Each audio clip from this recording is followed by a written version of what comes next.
ब्रह्मा तस्मै श्रीगुरवे नमः. ഈശ്വര ദർശനം കിട്ടിയ, അതായത് സാക്ഷാത്കാരം കിട്ടിയ, അനുഭൂതി നേടിയ ഒരാൾ ഒരിക്കൽ പുട്ടപ്പർത്തിയിൽ ഭഗവാനെ കാണാൻ പോയി. സ്വാമിയെ കണ്ടപ്പോഴത്തേക്കും ഇദ്ദേഹത്തിൻ്റെ നിയന്ത്രണമൊക്കെ അങ്ങോട്ട് വിട്ടുപോയി. പർത്തിയിൽ പോയിട്ടുള്ളവർക്കറിയാം, ഇതുപോലെ കർശനമാണ് അവിടുത്തെ ഓരോ ചൂടുകളും. അതായത് പ്രത്യേകിച്ച് കർശന പറയാതെ തന്നെ നമ്മൾ എല്ലാം അവിടെ ചെന്ന് ആ അച്ചടക്കത്തിൽ പെട്ടുപോകും, അനങ്ങില്ല.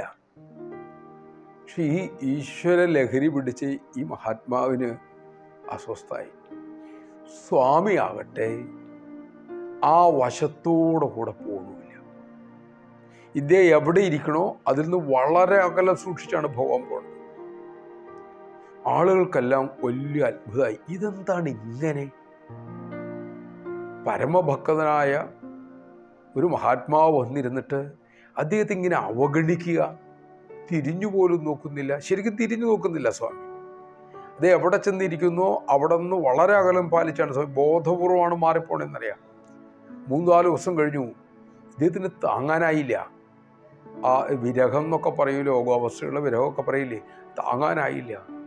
ഇതെങ്ങോട്ട് കുട്ടുകുടാന്ന് ഇദ്ദേഹത്തിൻ്റെ കണ്ണീരൊഴുക്കണ കാണുമ്പോൾ തന്നെ ആൾക്കാർക്ക് ദുഃഖാവും. ഏതായാലും 2-3 ദിവസം കഴിഞ്ഞപ്പം ഒരിക്കൽ അവസരം കിട്ടിയപ്പം സ്വാമിയുടെ അടുത്ത് പെരുമാറുന്ന ഒരു സേവാദള്, ഒരു ഭക്തൻ ചോദിച്ചു, ഭഗവാനെ എന്താ അങ്ങ് അദ്ദേഹത്തിന് ദർശനം കൊടുക്കാത്തത് എന്ന് ചോദിച്ചു. ഭഗവാൻ പറഞ്ഞു, ഞാൻ മനഃപൂർവ്വമാണ് അദ്ദേഹത്തിൻ്റെ അടുത്തോടെ പോകാത്തത്.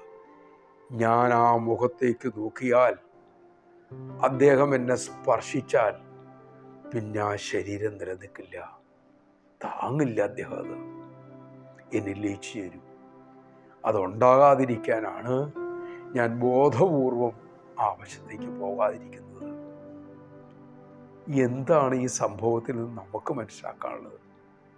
പലപ്പോഴും നമ്മൾ ഭക്തന്മാർക്ക് വിലയിടാറുണ്ട്. അത് പലപ്പോഴും ബാഹ്യമായ ചില കാര്യങ്ങൾ കണ്ട, ചിലർക്ക് സ്വാമി അഭിമുഖം കൊടുത്തിട്ടുണ്ട്, ചിലർക്ക് സ്വാമി മോതിരം കൊടുത്തിട്ടുണ്ട്, ചിലവരുടെ ഗൃഹത്തിൽ വീട്ടിൽ വിഭൂതി വരുന്നുണ്ട്, അമൃത് വരുന്നുണ്ട്, ചിലരുടെ വീട്ടിൽ മാല വലുതാകുന്നുണ്ട്, ചിലർ ഭഗവാന് സുന്ദരമായ സ്വപ്നങ്ങൾ കാണാറുണ്ട്. ഇതൊന്നും നിഷേധിക്കാൻ നമുക്കാകില്ല. ഇതെല്ലാം കിട്ടിയത് കൊണ്ട് ഇതൊന്നും കിട്ടാത്തവർ മോശക്കാരാണ്, അല്ലെങ്കിൽ നമ്മൾക്കെന്തോ കുറവുണ്ടല്ലോ എന്ന് നമുക്ക് തോന്നാറുമുണ്ട്. ഇതൊരു സത്യമാണ്. പക്ഷേ ഇതൊന്നും സ്വാമി നമ്മളെ സ്നേഹിക്കുന്നതിൻ്റെയോ സ്നേഹിക്കാതെ ഇരിക്കുന്നതിൻ്റെയോ അളവുകോലല്ല എന്ന് സ്വാമി തന്നെ വ്യക്തമായി പറഞ്ഞിട്ടുണ്ട്.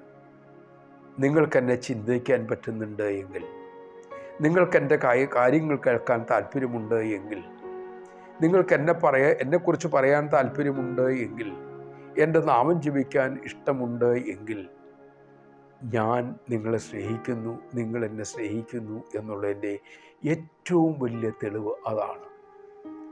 മറ്റതൊക്കെ തെളിവല്ലേ? അതെ, അത് ആ വ്യക്തിക്ക് മാത്രമായി ഭഗവാൻ കൊടുക്കുന്നതാണ്. ഒരുപക്ഷെ ആ മുൻ കഥയിൽ നമ്മൾ പറഞ്ഞ പോലെ ആ മഹാത്മാവിൻ്റെ അടുത്ത് ഭഗവാൻ എത്താത്തത് ഒരു പക്ഷേ ആ മഹാത്മാവിൻ്റെ കുറ്റമെന്ന് കരുതിയ ആരെങ്കിലുമൊക്കെ അവിടെ ഉണ്ടാകാം. പക്ഷെ സ്വാമി വെളിപ്പെടുത്തിയതുകൊണ്ടാണല്ലോ അതിൻ്റെ യഥാർത്ഥ കാരണം നമുക്ക് മനസ്സിലായത്. അതുകൊണ്ട് നമ്മുടെ ആചാര്യന്മാർ പറഞ്ഞിട്ടുണ്ട്, എന്താണ് ആപത്ത്? സമ്പതോ നൈവ സമ്പത, സമ്പത്ത് സമ്പത്തല്ല, ആപത്ത് ആപത്തല്ല. ആപത്ത് എന്ന് പറയണത് ഈശ്വരനെ ഓർക്കാതിരിക്കലാണ്. സമ്പത്ത് എന്ന് പറയണത് ഈശ്വരനെ സ്മരിക്കലുമാണ്. ഇവിടെ ഞാൻ എന്ന് സ്വാമി പറയുമ്പം നമ്മുടെ ഇഷ്ടദേവൻ എന്ന അർത്ഥത്തിൽ എടുക്കാം, സ്വാമി എന്നും എടുക്കാം, എന്താണെങ്കിലും. കാരണം ഏത് രൂപവും അവിടത്തേതായതുകൊണ്ട് ആരെ ഭജിച്ചാലും അത് ആ ഒരേ ഒരു ഈശ്വരനെ തന്നെയാണ്. ഭഗവത് സ്മരണയാകുന്ന നാമജപമാകുന്ന സമ്പത്ത് നമുക്കെപ്പോഴും കൂടെ ഉണ്ടാകാൻ വേണ്ടി ശ്രമിക്കാം. അതിനായി സ്വാമി നമ്മെ അനുഗ്രഹിക്കട്ടെ.